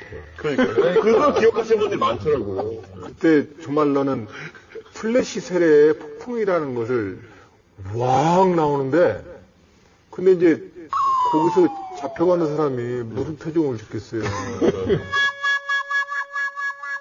19대 대선을 앞둔 여야 잠룡들의 행보는 이미 활발합니다. 여권에서는요, 김무성 전 새누리당 대표 있고, 또 유승민 의원 있고, 반기문 유엔 사무총장, 야권에서는 문재인 전 대표 있고, 김부겸 의원, 안철수 의원이 유력 대권 후보로 거론되고 있습니다. 네, 광역자치단체장들을 맡고 있는 행정가들의 대권 도전도 아주 활발한데요. 박원순 서울시장, 홍준표 경남지사, 김기현 울산시장, 이재명 성남시장 등이 대권 도전 의사를 직간접적으로 밝히면서 광역자치단체장들의 대권 도전이 새로운 키워드로 등장을 했죠. 강적들은 의회 정치인과 지방행정가 가운데 어느 쪽이 대통령에 적합하다고 생각하십니까? 그 도지사 행정이 대권 도전 가는데 저 국회의원보다는 저는 이제 유리하다고 생각하는데 전 두 분이 대통령 꿈이 있다면 제가 비법을 알려드릴게요. 대통령 하고 싶다면 이번에 대권에 도전 안 한다고 선언하십시오. 이번 대선에도. 이번 대권 도전하면 지사직 중간에 포기하는 거 아니에요. 그러면 경기도민, 충남도민한테 약간 배신하는 거니까 다음을 노리고 이번엔 내가 대권 도전 안 하겠습니다. 도정 열심히 하겠습니다. 하고 완수. 그 다음 한 몇 년을 자기 대권을 위해서 준비를 하는 거예요. 나라를 하나 운영하려면요, 준비할 게 많아요. 문재인 대표는 무슨 벼락치기로 해가지고 대선에서 뭐 좀 잘한다고 그러는데, 벼락치기로 대통령 나갔다는 게 창피한 얘기예요. 그거 안 돼요. 도지사라는 어떤 경력이 대권에 큰 도움이 안 된다고 생각해요. 제가 두 분한테 꼭 이거를 충고를 드리고 싶은데, 그걸 갖고 대권에 활용하려고 생각하면 애시당초 버리세요. 왜 그러냐? 지금 우리나라 도지사라는 거는 미국 주지사하고는 개념 자체가 틀려요. 미국 주지사는 자기네 안에서 입법, 사법, 행정이 다 돼요. 우리나라 도지사가 그러니까 행정밖에 안 해요. 국회의원하고 도지사를 놓고 비교를 했을 때 그럼 국회의원도 입법 활동하면서 여러 가지 국가의 어떤 그런 어떤 그 정책에 대해서 고민을 하잖아요. 그러니까 둘 다 그런 거 비슷하다라는 거지. 도지사라는 개념이 꼭 유리하다라는 게 아니라는 걸 말씀드려요. 그러면 둘 다 해본 사람이 제일 좋겠네. 영수가 역시 축구를 쓰는 건지 주워먹기에 그게. 정말 주워먹기요? 물론, 사이코로가 계속하고 있어요, 지금. 저는 안희정 충남도지사는 SNS에 동교동도, 친노도, 친문도, 비문도 뛰어넘겠다. 이런 의지와 함께 대권 도전을 시사했습니다. 하지만 당내에서는요, 차기 문재인 아니냐, 차차기는 안희정 아니냐, 이런 대세론이 존재하는 상황입니다. 이에 대해 안 지사는요, 이거 의미 있는 얘기인데, 나는 장미꽃 옆에 튤립이 아니다. 이런 답을 내놨습니다. 이 안지사를 그 문 전 대표의 페이스메이커 혹은 불펜투수로 보는 시각이 있다는 건데 이 얘기는 그닥 그렇게 기분 좋은 얘기는 아니시겠어요? 이 선거라고 하는 것이 출마자가 복수이기 때문에 여당, 야당 서로 간에 막 멱살 잡고 싸우는 것처럼 보이죠. 저는 그 잘났다고 서로 싸우는 것이 20세기 낡은 정치라는 겁니다. 내가 뭘 하고 싶어 했으면 하면 끝입니다. 왜냐면 그 결정은 국가와 나라의 주인이 국민이 해주면 그만입니다. 제가 만들고자 하는 정부는 역대적으로 가장 군살이 없는 작은 정부가 될 것입니다. 그러나 우리는 이제까지 한 번도 경험하지 못한 가장 강력한 정부를 보게 될 것입니다. 이것은 정보 분야에서 일하는 모든 사람들이 여와 야를 뛰어넘어서 정보 혁신의 가장 핵심 주제입니다. 이 주제가. 남경필 도지사는 관훈 토론에서요, 여권의 가장 위협적인 야권 후보로 안희정 도지사를 꼽았습니다. 왜 꼽았을까요? 안 지사의 가장 무서운 필살기는 뭐라고 생각하시길래 안 지사를 꼽았습니까? 아니, 제가 지금 토론을 보면서 저 필살기를 느낄 수 있어요. 안희정 지사님은 질풍노도의 젊은 시절, 진보적 이런 담론 속에서 성장을 해왔잖아요. 근데 지금 오른쪽으로 지금 들어오고 있습니다. 어떻게 보면 보수 진영, 또 중도 진영에 깊숙이 지금 들어오고 있거든요. 재밌는 건 저하고 입장이 반대라는 거예요. 그렇죠. 그 면에서는. 저는 오히려 정부가 너무 작아서는 안 된다. 이 시장에게 너무 맡겨놓다 보니까 시장이 너무 실패를 많이 했고요. 이제는 정부가 이 플랫폼을 깔아주는 역할은 해야 된다. 정부의 역할이 조금 더 적극적이어야 한다. 이런 걸 보면 저는 또 진보 쪽으로 가시죠. 진보 쪽으로 가시죠. 제가 볼 때는 그렇게 너무 단순화시키니까 이제 얘기를 좀 끝까지 들어봐 주셨으면 좋겠어요. 예를 들면 저는 사회 통합 기능에 있어서는 가장 적극적인 정부 역할을 할 거예요. 그러나 기업의 생태계의 문제에 대해서는 국가주도형 개발 모델로는 안 간다는 측면에 대해서 그것은 가장 작은 정부가 될 거예요. 안전과 불안과 재난과 안보 분야에서는 가장 강력한 정부가 될 것이에요. 요트도 나올 때 나오고 들어갈 때 들어가야 나가는 거예요. 저는 이 시대에 맞는 가장 유선형의 좋은 정부 형태의 요트를 만들겠다는 얘기를 하는 것이지 그 총량은 거의 비슷합니다. 그렇기 때문에 그 얘기를 놓고 당장 신자유주의 아니다라고 얘기하는 것도 제가 볼 때는 지나친 오늘의 가장 중요한 질문입니다. 안희정 도지사가 넘어가야 할 그런 벽이 당 안에만 있는 게 아니라 당 밖에도 존재합니다. 바로 충청 대망론의 경쟁자로 떠오르고 있는 반기문 유엔 사무총장입니다. 두 도지사는 이 반 총장을요, 대권 후보로서 어떻게 생각하는지 궁금합니다. 새누리당으로 오신다고 지금 소문이 나 있어요. 네네.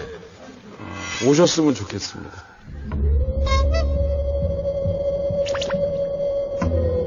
다만 지난 10년 동안에 우리 대한민국이 너무 많은 변화와 아픔이 있습니다. 그 아픔과 변화에 대해서 얼마나 고민을 하셨고, 이제 우리 국민들은 고민을 원하는 게 아니라 깊은 고민에서 나오는 해법, 그 해법을 갖고 있는지 한번 멋지게 토론해 보고 싶습니다. 겨루면 승산이 있다고 생각하세요? 룰만 공정하고 네. 또 그 과정에서 모두가 이 토론을 자유롭게 할 수 있으면 저는 제 고민, 여러 가지 이슈에 대한 고민이 훨씬 더 해법에 가깝다라고 판단합니다. 근데 지금 사실 여론 지지도에서는 상당히 차이가 많이 나신단 말이에요. 네. 근데 그럼에도 불구하고 충분히 이러한 전제 조건만 충족이 된다면 가능성이 있다. 이게. 여기 노무현 대통령이 그 옛날에 보여줬잖아요. 아, 예, 알겠습니다. 안희정 우리 지사님은 반 총장. 일단은 정치도 사실상 전문 직업입니다. 반 총장님만 하더라도 우리 외교사회에 보면 굉장히 자랑스러운 지도자입니다. 저는 어느 분야에 있던 그 지도자분들이 그 분야에서 지도력으로 좀 컸으면 좋겠습니다. 근데 이분들이 왜 다 정치합니까? 정치 권력을 가지고 다 무시해버리고 정치가 마음대로 결정하기 때문에 자꾸 오시는 겁니다.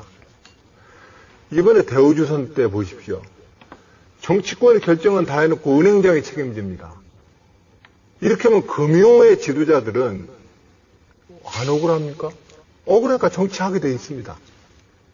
그러니까 이런 식으로 각계의 영역에서 지도자들로 커야 될 분들이 죄다 정치를 이렇게 들어와 버리면 사실상 우리 사회가 너무 취약해집니다. 저는 그런 점에서 반 총장님이 외교의 지도자로서 전 세계와 한반도의 분단과 아시아의 평화를 위해서 좋은 활동을 해주는 것이 제일 좋겠습니다. 그럼에도 불구하고 출마할지 모를 이 반기문 총장을 대권 후보로 좀 평가한다면 우리 안 지사님 어떻게 보시겠습니까? 저는 아직 평가할 근거가 없습니다. 아, 근거가 없습니다. 평가할 근거가 없습니다. 두렵죠? 아닙니다. 전혀. 그런 거 아닙니다. 왜냐면 저는 그냥 내 인생을 살 뿐입니다. 내가 하고 싶은 얘기를 봄에 꽃이 피는데 옆에 꽃이 시샘을 해가지고 피는 거 아니거든요. 지가 떼대니까 피는 겁니다. 저는 제 인생을 그렇게 살 겁니다. 방기문 총장님의 그 외교 능력은 정말 우리 국가의 큰 자산이 될 거고요. 제가 혹시 대통령이 되면 북핵 문제를 해결하는 특사로 제가 모시겠습니다. 카터 전 대통령. 네. 자, 새누리당 내 소상파 리더로 평가받는 남경필 도지사. 자, 최근 남지사가 대선을 앞두고 던진 화두는 다소 충격적이었습니다. 바로 모병제 전환, 전시작전권 회수, 수도 이전이었죠. 그러면 이 대권 도전을 한다고 하셨으니까 이 화두가 바로 이제 남지사의 대선 공약이 되는 셈인 거죠. 제가 하게 되면 네. 공약할 겁니다. 되게 지금 중요한 게 여기 빠져 있는 게 사실 교육 문제입니다. 교육 문제. 이 사교육을 어떻게 없앨 거냐에 대한 고민도 이제 기부금 입학 허용하실 거죠? 그건 아니에요. 그건 아니에요. 그래서 저는 이 모병제라든지 전시작전권 환수 이런 문제는 한마디로 얘기하면 그런 거예요. 이제 어른이 되자. 우리 대한민국도. 아직 어린이에요. 왜냐, 지금 우리 안보 문제를 특히 저는 보수정당 출신이고 보수적인 분들이 아니 안보를 하자고 그러면서 전시작전권 환수하자고 그러면 돈 많이 들어서 그리고 아직 능력이 안 되니까 천천히 하자. 모병제 하자고 그러면 돈 많이 드니까 못한다. 뭐 이런 얘기를 하시는데 그리고 이제 미국의 지금 대선을 보면 한미 동맹이나 핵 우산에 대한 인식이 바뀌고 있어요. 니네들이 알아서라는 트럼프 후보의 주장에 거의 절반이 미국 국민들이 동의하고 있습니다. 그건 미국 국민들이 어려워지니까. 그래서 제2, 제3의 트럼프 후보는 또 나옵니다. 그러면 우리도 이제는 핵무장을 준비할 수 있다라는 정도까지는 우리 국가 지도자들이 마음에 먹고 이제는 우리 스스로가 우리 안보를 지키는데 어떻게 하면 군을 작고 튼튼하게 어떻게 하면 작전도 우리가 하고 그리고 거기에 돈이 더 든다. 그러면 국민들한테 이거 하려면 돈 더 드니까 우리 좀 더 예산 늘립시다. 이런 얘기를 해야 된다고. 아니, 센 화두를 던진 것만은 분명한 것 같아요. 이 대권이라는 거는 이렇게 센 걸 던져야 되거든요. 근데 저는 평상시에 우리 남경필 지사 굉장히 좋아했어요. 일단은 그 여유 있는 모습, 김성경이 그렇게 들이대도 나이스하게 거절하고. 그거 쉽지 않거든요. 그 여유 있는 모습을 내가 좋아했는데 내가 보수 유권자고 보수를 강력하게 지지하는 사람 입장에서 왜냐하면요. 현실을 망각하면 안 됩니다. 우리 현실에서 모병제 해가지고선 북한 100만이 넘는 거기 특수부대만 20만 명이에요. 그리고요 평지에서 싸우는 게 아닙니다. 산악지역이라서 억지력을 가지려면 북한의 절반 정도는 최소한 있어야 산악지역에서 만약에 전쟁 나도 감당하고요. 그리고 군대는 전투요원만 있는 게 아니에요. 행정요원, 조리병도 있어야 되고 육해공군 있어야 되고 해병도 있어야 하고 공군 다 있어야 되는데 이걸 20만, 30만 가지고요. 택도 없어요. 전시작전권 회수한다고 그러는데 기분은 좋죠. 아니 전시작전권 우리가 가지고 있어야지 그걸 왜 미국 애들한테 그걸 맡기느냐. 기분은 좋아요. 근데 전쟁이라는 게 기분으로 하는 게 아닙니다.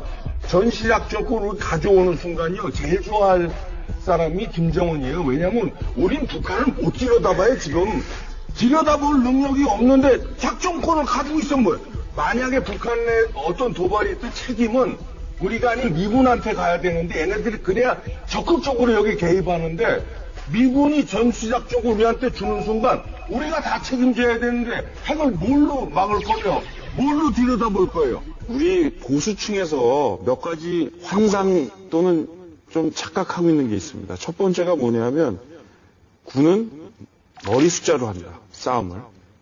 이거 저는 환상이라고 어느 생각합니다. 정도는 필요합니다. 그 다음에 두 번째, 한미동맹이 영원하리라고 믿는 겁니다. 그렇지 않습니다. 미국의 국민들의 인식 변화에 따라 이건 얼마든지 바뀔 수 있는데 우리가 힘을 기를 때까지 붙잡아야죠. 세 번째, 우리가 아직 어리다라고 착각하는 겁니다. 아닙니다. 우리 이제 대한민국은 분명히 청년으로서 성년으로서 당당히 해야 되고 준비를 해야 되고요. 모병제 관련돼도 이렇습니다. 지금 교수님 말씀을 인정한다 하더라도 2023년부터는요. 그 군대를 유지할 사람이 없습니다. 왜냐? 인구 절벽에 들어가서 아이들이 없어서 그걸 하고 싶어도 못해요. 빨리 우리가 대안을 마련해야 됩니다. 그럼 모병제를 저는 작고 강한 군대를 하기 위해서 돈 좀 더 드리고 대우 잘해주고 군 전력 강화하고 이렇게 하자고 했는데 그걸 반대하는 분들은 다른 대안을 내놔야 돼요. 지금 채울 수도 없는 상황에서 그건 반대하고 어려운 주장은 하지 않으면서 반대만 하면 이게 제가 요새 남한산성 읽으면서요. 딱 이 상태로 계속 가면 우리가 남한산성 안에 들어가서 임금님하고 조정 대신들이 그 상황에서 여전히 싸우고 있는 그런 조정의 모습이 조만간 우리나라로 닥칠까봐 두렵습니다. 전시작전권 해소라든지 국방개혁안에 대해서 적극적으로 준비를 해야 된다는 것에 대해서는 동의합니다. 그리고 또 이제 그것은 또한 지난 노무현 정부 때부터 이제 계속 또 이제 추진해왔던 일입니다. 다만 대한민국 역대 정부가 국방개혁을 추진해왔습니다. 이 국방개혁의 핵심적인 진행 과정 속에서 이 논의가 좀 포함되길 바랍니다. 전시작전권이라든지 수도권 이전이라든지 이런 어떤 큰 틀 문제는 좋은데 국방개혁의 핵심에서 우리가 더 확인해야 될 게 있습니다. 우리가 어떤 식의 자주역량을 가질 것이냐. 한미연합작전이 아닌 자주국방 능력을 가질 것이다. 자주국방 능력에서 우리는 어떤 분야에서 대비를 할 것이다라고 하는 얘기들을 속에서 모병제는 좀 논의가 같이 되는 걸 된다면 훨씬 더 설득력이 좀 있지 않을까 생각이 네. 남지사님, 만약에 인구 전력 때문에 지금의 징병제로 갔을 때 계속 군인 수가 준다면은 징병제 플러스 모병제로 하면 되는 거 아닙니까? 그래서 이제 그 대안들이 이제 나올 수 있어요. 그러나 저는 큰 틀에서 국가의 젊은이들을 그렇게 2년, 3년을 이렇게 붙잡아 놓으면서 지금 한 달에 얼마 줍니까? 그리고 이 친구들이 끌려간다고 생각을 해요. 그래서 이 끌려간다는 생각이 있으니까 자발성이 떨어지고요. 그러니까 전력이 약화되고 또 하나 문제는 그 안에서 지금 군 인권 문제, 병역 문제 이런 것들이 많이 일어나잖아요. 그러니까 이런 것들을 보면 이제 우리 젊은이들에게 제대로 된 대우를 해주고 가고 싶은 아이들이 가게 해서 그들의 자발성으로 이 국방을 강화시키는 방법. 그리고 또 하나 여기 안 지사님 말씀하신 대로 사실 이것은 따라오는 게 뭐냐 하면 군 전체의 개혁입니다. 국방개혁인데 그중에 하나 우리가 강구하고 있는 게 예비군 전력이에요. 지금 예비군 전력이 이게 예비군입니까? 정말 전쟁이 터졌을 때 이 예비군이 작동할 수 있을까? 안 그렇거든요. 그러면 정말 가고 싶은 사람들 군대 가게 해서 이 사람들이 나온 사람들은 지휘관 역할을 하게 하고 평상시에 예비군 훈련을 또 굉장히 강화하는 방식으로 우리 국가의 병역 틀 자체를 지금 바꿔야 합니다. 그러면 모병제로 전환했다가 가고 싶은 사람이 확 줄면 어떡해요? 그 지원한 사람이 그렇게 충족이 안 되면 어떡해요? 가고 싶은 사람이 많을 정도로 네. 거기를 조건을 잘해주면 되고요. 예를 들면 이런 얘기했어요. 그러면 금수저들은 군대 안 가지 않느냐? 그것도 만약에 제가 대통령이 됐어요. 제가 선언합니다. 제가 대통령 하는 기간 내에는 뭐 여성이나 장애인 이런 분들을 빼놓고는 장차관으로는 앞으로 군 필자만 쓰겠다. 그렇죠. 새누리당 국회의원 하려면 군대 갔다 와라. 이렇게 되면 모든 정당이 그렇게 하겠죠. 그 모병제 안 하고도 그렇게 할 수 있죠. 징병제에서. 아니, 근데 제가 이제 이렇게 하면서 얘기할게요. 가면 지금과 같은 가기 싫은 끌려가는 군대, 갔다 오면 그 안에서 아무것도 안 하고 시간만 낭비하는 군대를 만들어 놓고 가라고 그러면 그런데 여기를 갔다 오면 취직 잘 돼, 대학 갈 수 있어, 거기다 공직을 가려면 여기를 거치지 않으면 안 돼. 이런 디자인을 해주는 건 무리입니다. 지금 끌려간다고 생각하는 사람은 극히 드물고요. 여기 박병장도 있지만 아니야. 내가 솔직히 끌려갔다 생각하는 사람들이 대부분이지. 지키러가? 그건 맞아요. 군대 나 간다 막 좋아하고 군대 가기 전에 술 먹을 때다 눈물 흘리면서 이러면서 다 가지. 솔직히 여기다 육군병장이 몇 명이나 되는 줄 알아? 나는 육군병장인데 솔직히 이러면서 엄청 울었다 내가. 해병대 지원율이 얼마인 줄 아세요? 알아요. 그 다음에 군대라는 어떤 그 우리나라, 그러니까 우리 3대 의무 아니에요? 국방의 의무. 4대 의무요. 4대 의무야? 그 의무라는 그 통일성 때문에 온 국민의 어떤 그 남자들은 단결성이 있어요. 국방의 의무를 한다는 의식적으로 아니, 일체감이 있다니까. 국방의 의무에 대한 일체감은 있다는 말이에요. 우리 사회에 지금 금수저 수준이 나오는 근본적인 두 가지가 있습니다. 첫 번째는 아버지의 직업이 아들의 군을 면제율을 높이느냐, 또는 군대에 가서 보직을 결정하는데 그 결정적인 비리를 없애면 되는 거지. 두 번째. 그게 징병제, 모병제하고 상관없는 거예요. 두 번째, 잠깐만. 두 번째는 하나는 이제 사교육 문제. 이제 이 두 가지가, 그러니까 부모의 재산 정도, 할아버지의 재산 정도가 아이들 인생에 영향을 미치는 것 때문에 그런데요. 지금 그렇기 때문에 군대를 지금처럼 내놓고 가라고 하면 안 되죠. 그러나 군을 개혁해야지. 군도 개혁하고요. 그러니까 징병제에서 개혁할 아이들한테 제대로 된 대접을 해주자는 겁니다. 제가 정리를 한번 하고 싶은 게, 오히려 남지사님 지금 굉장히 이론적으로 설명을 많이 하셨는데, 해외 사례 같은 거 하나 들면 딱 명확하잖아요, 보면은. 그런데 지금 뭐 오히려 주류 언론이나 이런 데서 보도하는 거는, 예를 들어 대만 같은 곳이 전환했다가 좀 예를 들어 공경을 겪었다. 아니면 예를 들어 미국 같은 경우에도 솔직히 말하면 보수 수준을 어디까지 올릴 것이냐에 대해서 국내 이견이 많고, 실제 미국은 지금 군대가 시민권 뿌리는 군대지 사실 뭔가 아까 말했던 가고 싶은 군대를 만든 건 아니거든요. 세계 최고의 첨단 군대지만은 가고 싶은 군대까지는 도달하지 못했어요. 그랬을 때 과연 그 안에 우리 대안이 어디 존재하는지, 혹시 모델 국가라도 있는 것인지에 대해 가지고 한국형 모병제가 필요하고요. 우리는 다른 나라하고 다릅니다. 예를 들면 대만도 실패한 게 아니라 몇 년 늦췄어요. 조건도 조정하고요. 그래서 조건 잘 만들고, 기본적으로 제가 주장하는 한국형 모병제는 모든 이 남성들은 군필을 해야 됩니다. 8주간 군사훈련, 그리고 예비군에 대한 의무. 다만 현역병으로 가서 근무하는 것에 대한 조정만 하는 거죠. 근데 지금 그 독일 같은 나라도 그 모병제 한 년 전에 했다가 지금 그 월급을 한 200만 원 약간 못 주는데 150만 원 정도 주는 것 같은데 계속해서 지금 나가고 있거든요, 사람들이. 그 못 견디고. 근데 그렇게 해갖고 지금 가뜩이나 인구가 주는데 모병 해갖고 했는데 별로 오지도 않고 와봤자 또 조우 안 줬다고 다 나가면은. 근데 그럼 그거는요. 우리나라 완전히 그 국방이 완전히 무력화되는 거 아니에요? 그거는 정책을 하는 사람들이 꼬게 만들어요. 우리 국민들의 지금 현재 세금을 상황. 엄청 많이 걷어야 돼요. 아니요, 잠깐만. 지금 구급 공무원에, 저희 경기도 공무원에 지금 100대 1이 넘습니다. 그분들 월급 수준으로 저희는 대접을 할 거예요. 그리고 정책은 이렇게 만들면 됩니다. 여기 와서 훈련받은 사람들 중에 경찰 공무원도 뽑고, 그리고 소방 공무원도 뽑고, 여기 온 사람들에게 공직의 기회도 더 주고, 이게 구급 공무원 수준으로 해주는데 여기 오면 거꾸로 인생의 제2의 사다리를 펼쳐주는 이런 군으로 만들어서 디자인을 하는 게 문제지, 그 나라들은 디자인에 실패했어요. 우리는 디자인을 성공하면 됩니다.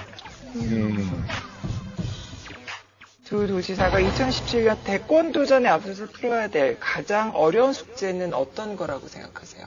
내년 대선이 아까 말씀하신 대로 예를 들면 남경필과 안희정과 남경필이 본선에서 맞붙는 게임, 이런 게임이 그냥 단순히 뭐 좀 젊어서 이런 게임을 원하시는 게 아니잖아요. 그렇죠. 우리 대한민국의 미래를 놓고 지금 인구 절벽, 북한 핵 문제, 그리고 경제 성장은 둔화되고 이런 문제를, 사교육은 뭐 너무 늘어나서 사람들을 등거리게 하는데 아이도 안 낳고, 이런 문제를 돌파하기 위한 해법이 뭐냐를 놓고 치열하게 토론하고 앞으로 권력 구조는 어떻게 갈 거냐 놓고 치열하게 토론해서 그 결과 승리한 사람과 그 주장을 또 수렴해 가고요. 도와주고. 그래서 그 결과를 가지고 국민들 앞에 딱 당선되자마자 그때부터 뭐 하는 게 아니라 이미 대선 1년 동안 토론한 내용을 가지고 바로 인수위원회가 그걸 진행을 하고 또 그 과정 속에서 서로 합의된 내용을 같이 도와주고 이렇게 하는 모습으로 가도록 지금 이런 아젠다들을 던지는 겁니다. 그리고 갑자기 깜짝식으로 이 퀴즈 내는 게 아니고 미리미리 다 내놓고 그래서 다 준비해서 한번 토론을 세게 해보자. 그런 의미에서 지금 하고 있는 거고요. 그런 대선이 되기를 저는 근데 희망합니다. 이제 그 이상은 좋은데요. 이제 노무현 전 대통령도 대통령 되기 전에는 한미 FTA 반대하고 제주 해군기지 반대했어요. 그런데 막상 청와대에 앉아보니까 국가 안보라든가 국가 경제를 생각하니까 야 이거 FTA 반대해서 나라 살림 거덜나겠다. 그래서 노무현 대통령도 나중에는 청와대에 들어간다면 바꿨잖아요, 의견을. 그러니까 남경필 지사도 지금은 모병제라든가 전자권 회수 여기 섹시하고 우리 국민 들으면 시원하겠지만 막상 청와대에 앉으면 아이고 야 이게 잘못된 선택이구나. 내가 뭐 이 소리를 했지? 이렇게 후회할 수 있을 거다 이런 얘기. 네. 제가 변명하고 넘어가야 될 게 노무현 대통령은 대통령 선거 때까지 한미 FTA에 대해서 이 얘기도 없었고요. 강정해준 반대. 아니요. 한미 FTA는 노무현 대통령이 대통령이 되고 난 다음에 이거를 해야 되겠다고 결정한 거고 반대는 그 뒤에 민주당이 반대한 거예요. 그전에 그래. 세력들이 다 반대했으니까. 잠깐만. 하여튼 한칠레 FTA에 대해서 김대중 정부의 입장을 옹호하는 발언을 하다가 여의도에서 달걀을 맞아요, 농민들한테. 페드로브 시절에. 그렇기 때문에 이제 FTA에 대해서 노무현 대통령이 입장을 번복할 만한 여지는 없었어요.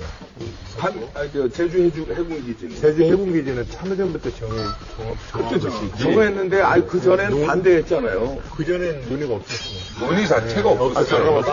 에이, 나왔는데. 자, 창창한 젊은 정치인인 만큼 두 도지사 모두 스포츠에 대한 사랑이 남다르다고 합니다. 두 도지사의 주 종목은 과연 뭘까요?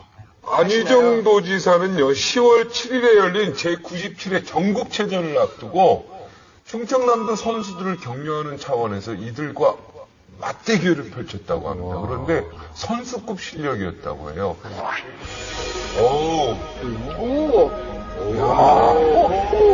진짜 야구 선수 같다.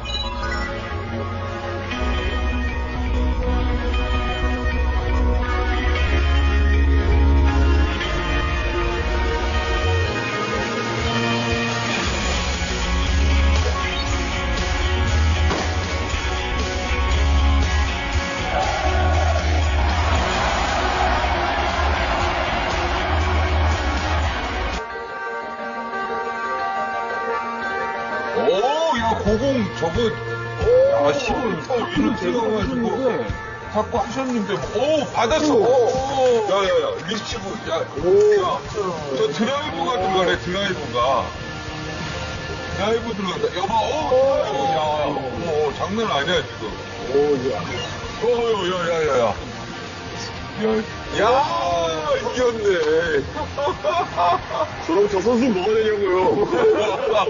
얼굴이 안 나오시니까. 아니 탁구는 거의 프로 선수. 야구 던지시는 거 할 때 연구 공 던질 때 NG 몇 번 내셨어요? 아니, 야구는 저렇게 편집해놓으면 다 잘 던져 보여요. 그러니까 탁구는 진짜 하셨죠? 탁구는 한 2년 배웠어요. 최근에 2년 정도, 3년. 배울 거. 근데 이제 뭐 야구는 하나 우리 지역 그 팀 시구 한다고 이거 하나 이거 있어요. 이왕이면 시구를 좀 멋있게 하고 싶어서 투수 코치하는 유튜브 여러 가지 있어요. 동영상을 봤어요. 봤는데 뭐 어깨를 세워서 뭐 뿌려라 뭐 여러 가지 있는데 하여튼 저도 초등학교 중학교 내내 운동선수였기 때문에 뭐 하셨어요 운동선수? 핸드볼 3년 했고 농구 2년 했고 공기총 사격 한 6개월 했어요. 근데 이제 운동하는 것은 굉장히 좋아해서 연습을 했는데 그 정도예요. 우리 야구 매니아 이봉규, 봉규 형이 볼 때 폼이 어떻습니까? 이 선수 수준은 아니에요. 왜냐하면 이제 나중에 이제 그 공을 뿌린다고 그러는데 스냅으로 손을 긁어줘야 되거든. 긁어줘야 되는데 그냥 아마추어들이지 그냥 근데 아마추어 치곤 폼이 괜찮아. 연습을 많이 했다고 그러는데 선수 해본 적은 없는 야구. 근데 탁구는 잘 치네.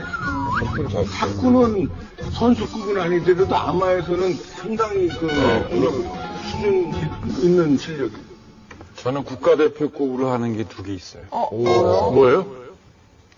운동 중에는 선거 운동.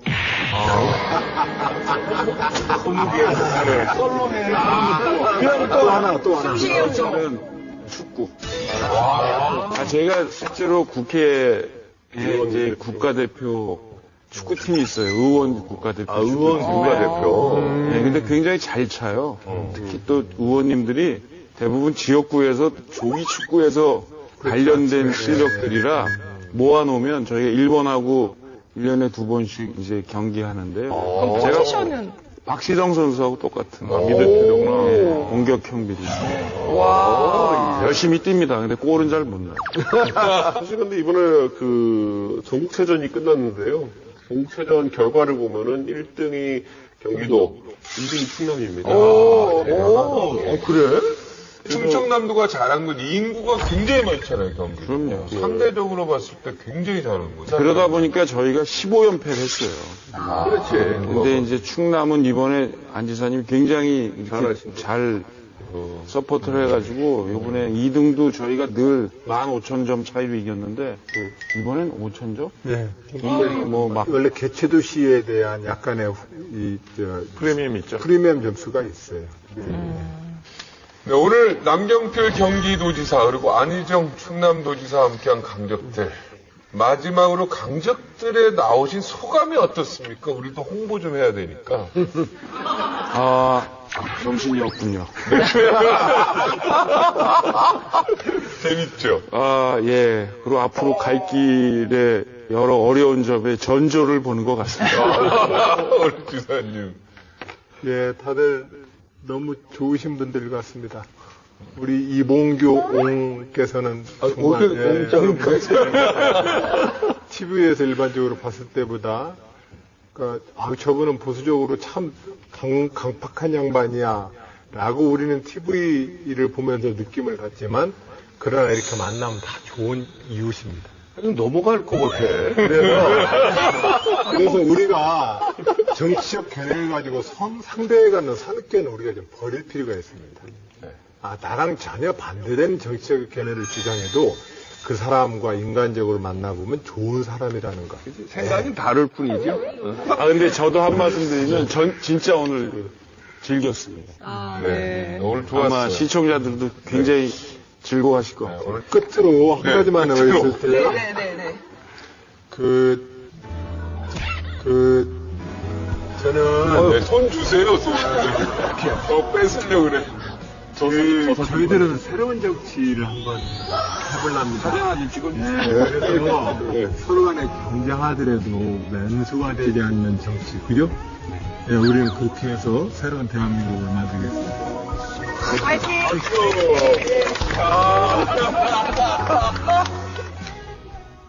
네, 미국이 대선의 두 후보자 클린턴과 트럼프의 공방을 놓고 역대 최악의 진흙탕 싸움이라 평하고 있습니다.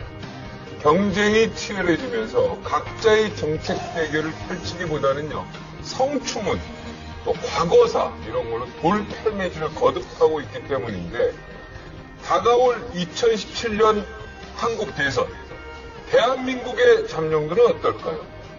이들이 정책이라는 검을 휘두르는 용자일지 아니면 상대를 흠집내려 돌만 던져대는 소인배일지 저희 강적들의 잠룡 특집에서 계속 확인해 보시기 바랍니다.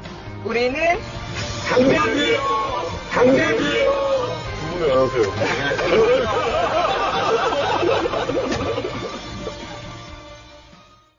분들도 다 저희가 한번 모셔서 장명 특집을 하고 싶습니다. 우리나라 홍보처럼 했습니다. 아마 국민 여러분들도 이런 기회에 다음번 대선 주자 어떤 사람이 우리나라를 이끄는 것이 좋은지 얘기해서 결론을 내리는데 도움이 되지 않았을까 생각합니다. 저에 대한 궁금증을 계신 국민들의 이러한 질문을 대신해 주시고 그래서 저 얘기를 많이 할 수 있었던 기회인 것 같고요. 워낙 재개발 나라들랑 웃고 즐기다 보니까 금방 시간이 지나갔습니다. 당직에서 만나 뵙게 돼서 정말 반갑습니다.